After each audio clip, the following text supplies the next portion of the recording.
नमस्कार दोस्तों। तो आप लोग कैसे हैं? आप सबका स्वागत करते हैं हम अपने चैनल वंदना काव्या में। तो आप सब कैसे हैं बताने के लिए हमेशा की तरह कमेंट बॉक्स में जय माता दी जरूर लिखें।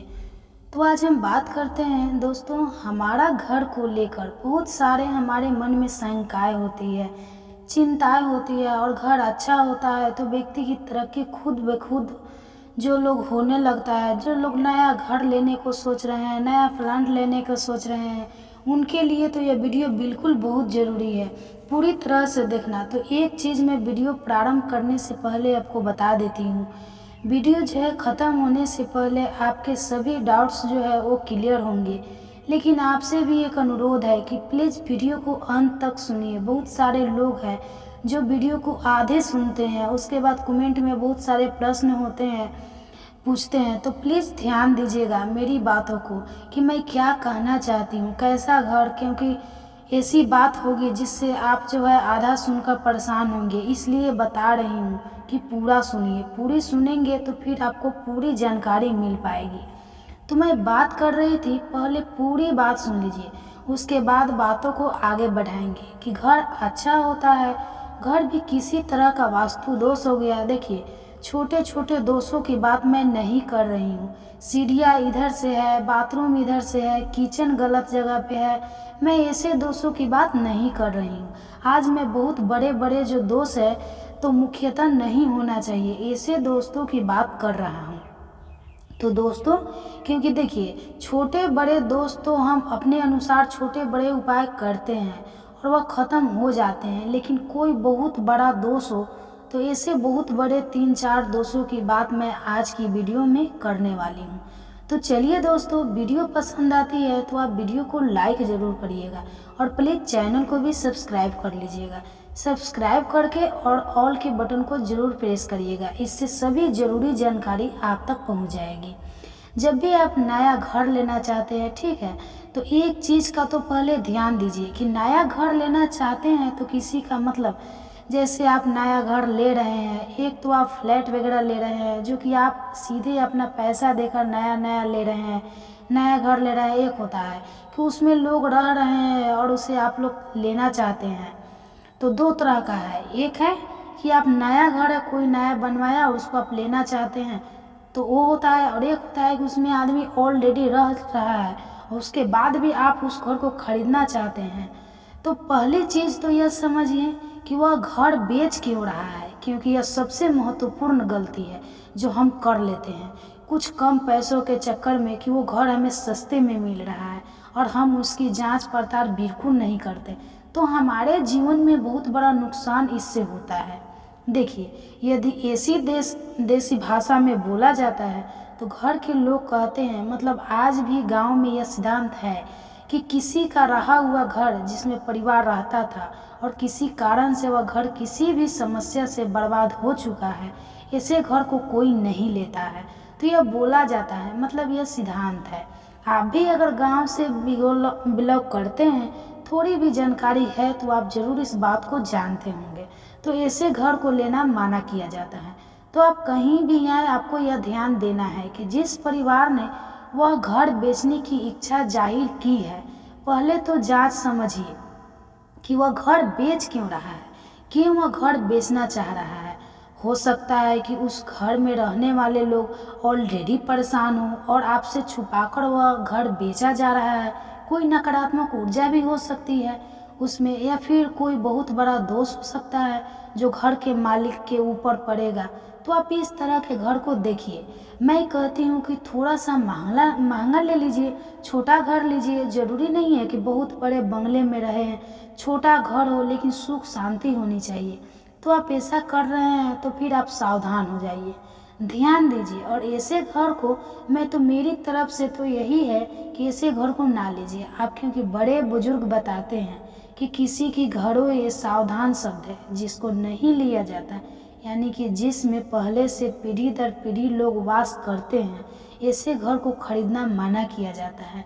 क्योंकि उसके चौखट से जुड़े हुए उस व्यक्ति से पूर्वज होंगे, बुरी चीज़ें होंगी, अच्छी चीज़ें होंगी, इसलिए उस घर को लेना मना किया जाता है। कारण मैं बता रही हूँ, जब आप किसी नए घर को बनवाते हैं तो ध्यान दीजिए, अब आपकी चौखट बैठाई जाती है। तो एक पूरी विधि विधान होती है, रीति रिवाज होती है। आपके पूर्वजों का नाम स्मरण किया जाता है। क्यों किया जाता है? क्योंकि अब यह नई चौखट है और यहाँ पे आपके पूर्वज वास करेंगे। तो ये सारी चीज़ें जो है कि उस घर को लेने से माना किया जाता है। अगर आप ले चुके हैं तो क्या करना है? घबराइए नहीं। मैंने कहा ना, अंत तक बने रहिएगा। अब दूसरी चीज़ यह है कि यदि आप ऐसा कोई घर लेना चाहते हैं या कोई ज़मीन लेना चाहते हैं, देखिए ये बातें बहुत सारे लोगों को बुरी लग सकती है, लेकिन ऐसा देखने में आता है। आप किसी से धोखे से कम पैसे में, धोखे से विशेषकर धोखे से किसी भी घर को आप मत लीजिए। और ऐसा करना ना, मैंने आंखों देखी है, ये चीज़ आपको बता रही हूँ। मैं लोगों को परेशान बर्बाद होते हुए देखा है। छोटे से ज़मीन के टुकड़े के लालच में किसी के झांसा देना, परेशान करना 1 मिनट के लिए दिखाई देता है कि आपने वो प्रॉपर्टी अपने नाम करा ली, बहुत बड़ा आपने तीर मार लिया, लेकिन आपके लिए, आपके बच्चे के लिए विश्वास मानिए वो चीज़ गलत होगी। तो जब भी किसी से आप ज़मीन ले रहे हैं, धोखे से मत दीजिए, पूरे पैसे दीजिए, ठीक है। वह चीज़ तभी आपको रहने वाले लोगों की दुर्घटना में मृत्यु हो जाती है। लोग जो भी हैं, मतलब ठीक ठाक कोई नहीं है, कोई अपाहिज है, किसी की संतान नहीं है, सारी तरफ से दिक्कत है। और ऐसे घर के लेने की आप योजना बना रहे हैं तो यह घर पहले से ही मैं बता दूं कि ऐसे घर को नहीं लेना चाहिए। यह घर हमारे शास्त्र तो बताते ही बताते हैं, या हमारे बड़े बुजुर्ग भी, आपके घर में कोई बड़ा बुजुर्ग हो तो एक बार उनसे भी मेरी बातों की राय ले लीजिएगा। वह भी मुझे 100% भरोसा है कि यही बात आपको बताएंगे। तो ऐसे घर को नहीं लेना चाहिए। जिन घरों में खुशियाँ नहीं है, बच्चों की किलकारी नहीं है, ऐसे घर को अपने नाम कदापि नहीं करना चाहिए। हाँ दोस्तों, एक और महत्वपूर्ण सूचना आपको बता दूं कि यदि आप मुझसे ये सब पूछेंगे कि हाँ ऐसा क्यों नहीं लेना चाहिए, तो एक और बात बता दे रहा हूँ।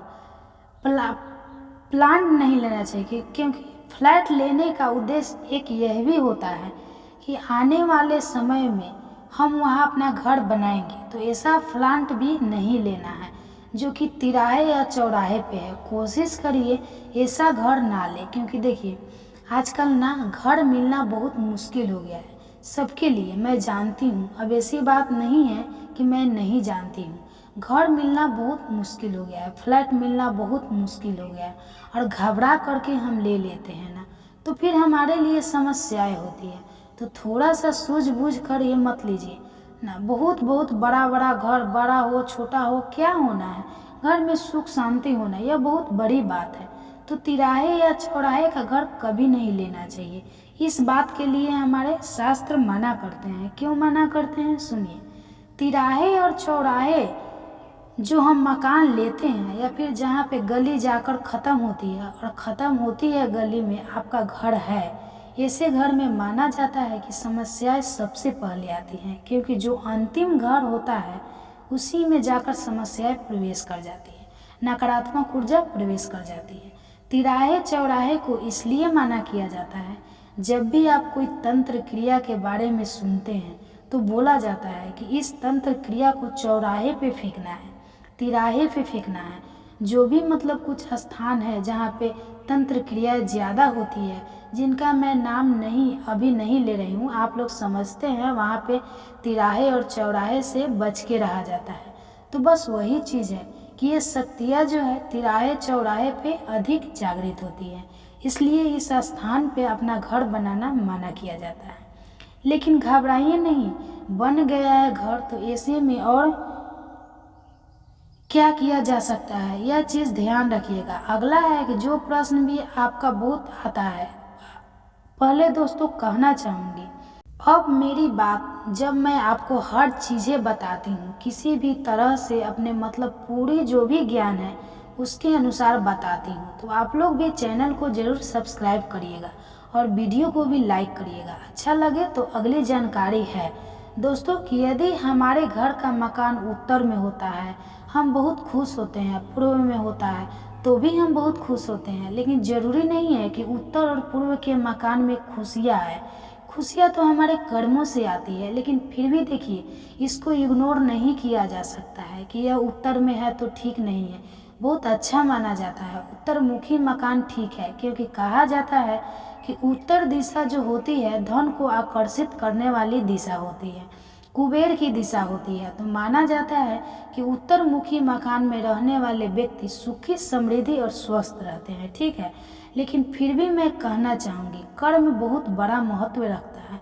पूर्व दिशा में जो मकान होता है वहाँ भी खुशियाँ रहती है, क्योंकि ये सूर्य का प्रकाश आता है और सबसे अच्छी दिशा मानी जाती है कि सूर्य का प्रकाश आने से घर का वातावरण बहुत अच्छा और सौम्य होता है, परिवार निरोग रहता है, सुखी रहता है। वहीं पे पश्चिम दिशा के मकान को भी ठीक ठाक माना जाता है, बहुत अधिक शुभ भी नहीं माना जाता, अशुभ भी नहीं माना जाता है। और यदि कहे दक्षिण दिशा के मकान की, तो बहुत ज़्यादा मकान तो नहीं होते हैं, लेकिन दक्षिण दिशा का मकान भी किसी किसी के लिए बहुत शुभ होता है। उसको पहले की अपेक्षा अधिक धन, सम्मान और मान की प्राप्ति होती है। वहीं पे किसी के लिए दक्षिण मुखी मकान शुभ नहीं होता है। तो यह तो अपनी राशि, अपनी कुंडली पर आधारित होता है। इन मकानों से, जो कि मैंने अभी अभी आपको बताया, किसी भी तरह की दिक्कत आ रही है तो आगे जो मैं बताने जा रही हूँ वो उपाय है और उन उपायों को करते रहिए। मैं विश्वास से कहती हूँ कि उसका प्रभाव, जो भी मकान का दोष है उसका दोष आधा हो जाएगा। तो चलिए अब जान लेते हैं उपाय के बारे में कि कौन कैसे क्या करना है। तो पहली चीज़ तो ये है दोस्तों कि यदि किसी भी तरह का दोष आपके, जो मैंने गिनाया, इतने सारे मकानों का दोष आपके घर में लगा हुआ है, तो आप लोग घबराइए नहीं, क्योंकि बहुत सारी कुंडलियों में ये सब होता है।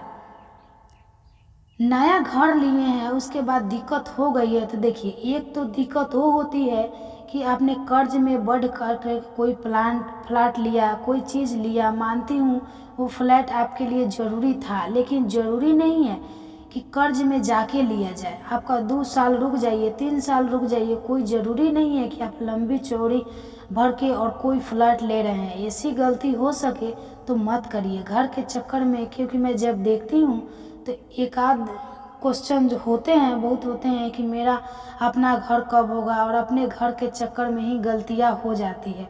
तो थोड़ा सा ध्यान रखें। तो यह चीज़ें हमें ज़रूर ध्यान देना है। अब कहाँ क्या है दोस्तों कि आपके घर में यदि जो दोष मैंने अभी बताया, इस प्रकार का कोई भी दोष हो, तो अब काले घोड़े की नाल देखिए। अब मार्केट से लगे या फिर ऑनलाइन जो वेबसाइट वगैरह है उससे लगे, तो धोखा हो सकता है। आप किसी से ऐसे से काले घोड़े की नाल लीजिए, जो कि घोड़े के पैरों में रहती है, उसको ऐसे से लीजिए जहाँ से आप जाने कि वो सच में काले घोड़े की नाल है, और उस नाल को लेकर अपने घर के जो मेन डोर हो, वहाँ पे डोर के ऊपर काले घोड़े की नाल को आप जो है कहीं भी कील से या कैसे भी आप लगवा दीजिए। पहली चीज़ ये है कि तिराहे पे और चौराहे पे हो, दक्षिण मुखी हो, आप अपना 50 से 60 पर दोष कट जाता है, क्योंकि घोड़े के नाल की जो माना जाता है कि हर प्रकार के दुख दुर्भाग्य का नाश होती है।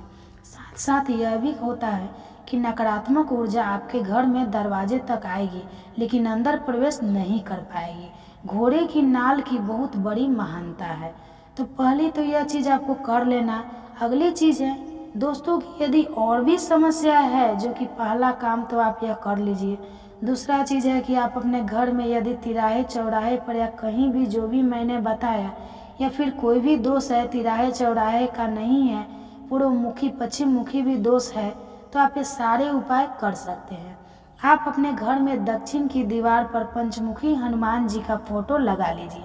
कोशिश करिए कि बाहर लगाए, नहीं बाहर जगह है तो फिर जहाँ अंदर जगह हो, पंचमुखी हनुमान जी की फोटो लगा लीजिए। इससे भी दोषों का नाश होता है और हनुमान जी की कृपा से आपका घर परिवार और घर में रहने वाले लोग सुरक्षित रहते हैं। तो यह दूसरा काम हो जो आप सभी को अनिवार्य है, जो कि कर लेना जरूरी है। और मैंने एक उपाय बताया था कि फिटकिरी का टुकड़ा अपने घर के ऊपर रखिए, वह भी आप लोग जरूर किया करें।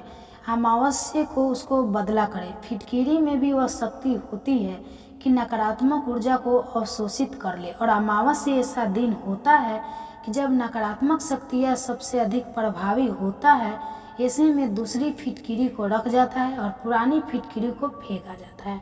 इससे घर की नकारात्मक ऊर्जा निकलती रहेगी और किसी भी तरह से घर में रहने वाले लोगों पे कोई भी दोष नहीं आएगा।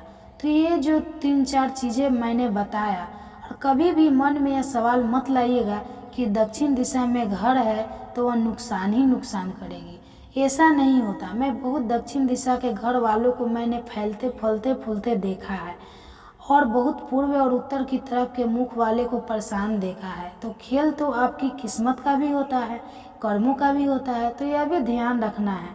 और अगली चीज़ भी यह बता देती हूँ दोस्तों कि आपका घर यदि पश्चिम में हो या फिर दक्षिण में हो तो 2 चीज़ें आपको ध्यान रखना है। पहली चीज़ तो ये है कि आपके घर दीपक जो है वो सूर्यास्त होने से पहले एक दीपक घर के मेन गेट पर जला के रख दीजिए।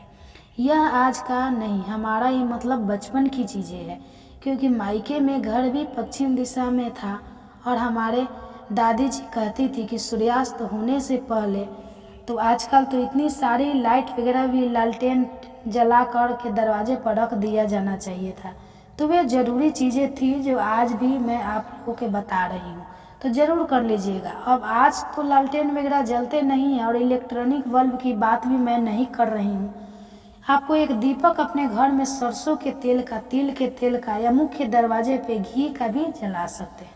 तो आपकी व्यवस्था हो उसके अनुसार पश्चिम और दक्षिण वाले ये भूल के भी नहीं। वैसे तो सबको सूर्यास्त से पहले दीपक जला देना चाहिए, लेकिन आप लोग भूलिए मत, इतना करिएगा। भगवान की कृपा होगी तो कोई दोष आपको नहीं सताएगा। तो चलिए दोस्तों, इसी के साथ कमेंट बॉक्स में जय माता दी जरूर लिखिएगा। चलिए मिलती हूँ अगली वीडियो में, तब तक के लिए अपना ध्यान रखिए, सुरक्षित रहिए, जहाँ कहीं भी रहिए खुश रहिए। धन्यवाद।